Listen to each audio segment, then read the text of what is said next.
Continuous function की definition है, function F X to Y continuous होगा if and only if Y के हर ओपन सबसेट एच का inverse image F inverse H open subset हो X का। और कंटिन्यूटी एट अ पॉइंट, इसकी डेफिनेशन है कि फंक्शन एफ कंटिन्यूस होगा at P belong to X if and only if Y का हर ओपन सेट एच जो एफ पी को कंटेन कर रहा है उसका inverse image F inverse H ये पी को कंटेन करने वाले ओपन सेट जी का सुपर सेट हो। तो अगर ये कंडीशन सेटिस्फाई हो तो फंक्शन एफ पी पे कंटिन्यूस होगा। प्रॉब्लम 17, थ्योरम 7.5, एक्स और वाई टोपोलॉजिकल स्पेसिस हैं और function F X to Y ये कंटिन्यूस होगा if and only if F is continuous at every point P belong to X. यानी एफ कंटिन्यूस होगा अगर ये एक्स के हर पॉइंट पे कंटिन्यूस हो। सोल्यूशन देखें, लेट एफ इज़ कंटिन्यूस। अब by definition of continuity Y के हर ओपन सेट एच का इन्वर्स इमेज ओपन होगा। हमने y का ऐसा ओपन सेट एच लिया जो एफ पी को कंटेन कर रहा है और p बिलोंग कर रहा है एफ इनवर्स h को। अब by definition of continuity F inverse h open है, तो अब इन दोनों को कंबाइन करके हम ऐसे लिख सकते हैं p belong to F inverse h और F inverse h subset F inverse h।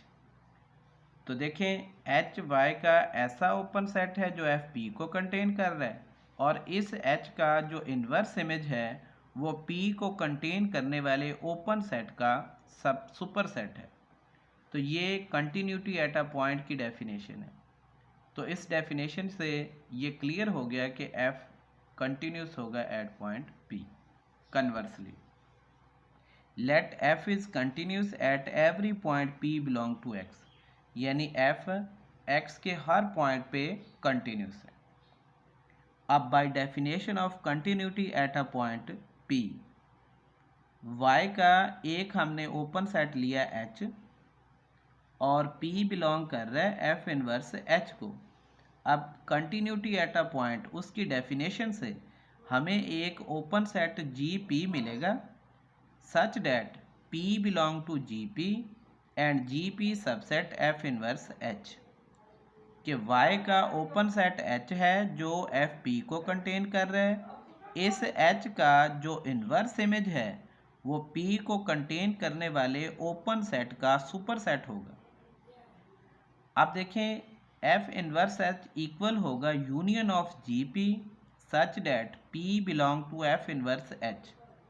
ये फंक्शन F जो है वो X के हर पॉइंट पे कंटिन्यूस है, तो ये फंक्शन एफ इनवर्स H के हर पॉइंट पे कंटिन्यूस होगा।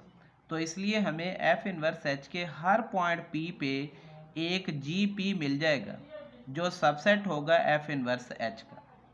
तो जो एफ इनवर्स H है वो इक्वल आ जाएगा GP के यूनियन के। ये कौन से वाले GP है? ये वो वाले GP हैं जिनके लिए जो P है वो एफ इनवर्स H को बिलोंग कर रहा है। तो ये एफ इनवर्स H GP के यूनियन के इक्वल आएगा। अब देखें GP एक ओपन सेट है और इसका जो यूनियन है वो भी ओपन होगा, तो ये एफ इनवर्स H ओपन हो जाएगा। अब देखिए हमने H Y का ओपन सेट लिया था और इसका जो इन्वर्स इमेज है एफ इनवर्स H वो ओपन हो गया, तो यहाँ से कंटिन्यूटी की डेफिनेशन पूरी हो गई। तो इसलिए ये फंक्शन F कंटिन्यूस होगा। Sequential continuity at a point की डेफिनेशन है कि फंक्शन F पॉइंट P पे सिक्वेंशियली कंटिन्यूस होगा if and only if X का हर सीक्वेंस AN P को कन्वर्ज करे और इसके जो corresponding F of AN sequence है Y में ये कन्वर्ज करे F ऑफ P को। Problem 18, theorem 7.6, if function f from x to y is continuous at P then it is sequentially continuous at P। अगर एक फंक्शन f P पे continuous है तो वो P पे सिक्वेंशियली कंटिन्यूस भी होगा। सोल्यूशन देखें, लेट कर लें f कंटिन्यूस है एट पॉइंट P। अब हमने ये शो करना है कि ये फंक्शन P पे सिक्वेंशियली कंटिन्यूस भी है। तो सिक्वेंशियली कंटिन्यूस के लिए हम ये शो कर देंगे कि f ऑफ P को कंटेन करने वाला जो नेबरहुड n है ये इस सीक्वेंस की f ऑफ an सीक्वेंस की ऑलमोस्ट ऑल टर्म को कंटेन करता है। अब लेट कर लें कि n नेबरहुड है f ऑफ P का, f कंटिन्यूस है पॉइंट P पे, तो इसलिए ये जो f इनवर्स n है वो P का नेबरहुड होगा। लेट कर लें f इनवर्स n m के इक्वल है। If sequence an converges to P, अगर ये जो सीक्वेंस an है जो कि x में है ये P को कन्वर्ज कर रहा है और m P का नेबरहुड है, तो फिर ये जो m है वो इस सीक्वेंस an की ऑलमोस्ट ऑल टर्म को कंटेन करेगा, यानी an belong to m for almost all n belong to n, यानी इस सीक्वेंस की तमाम टर्म यानी a1 a2 up to so on ये सारी की सारी टर्म ऑलमोस्ट इस m को बिलोंग करेंगी।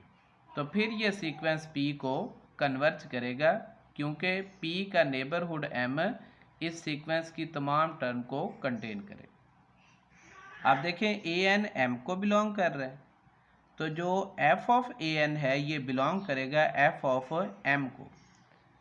अब देखें m क्या है, f इनवर्स n, तो m की जगह हमने f इनवर्स n लिख दिया, तो ये f इनवर्स और f ये कैंसिल, तो ये n बचेगा।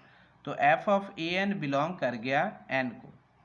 अब an बिलोंग कर रहा था m को for almost all n belong to n, इसी तरह f ऑफ an बिलोंग करेगा n को for almost all n belong to n, जबकि n क्या है, ये f p का नेबरहुड है और यहाँ पे देखें n क्या कर रहा है, f ऑफ an की ऑलमोस्ट ऑल टर्म को कंटेन कर रहा है, तो इसलिए जो f ऑफ an का सीक्वेंस है ये कन्वर्ज कर देगा f ऑफ p को।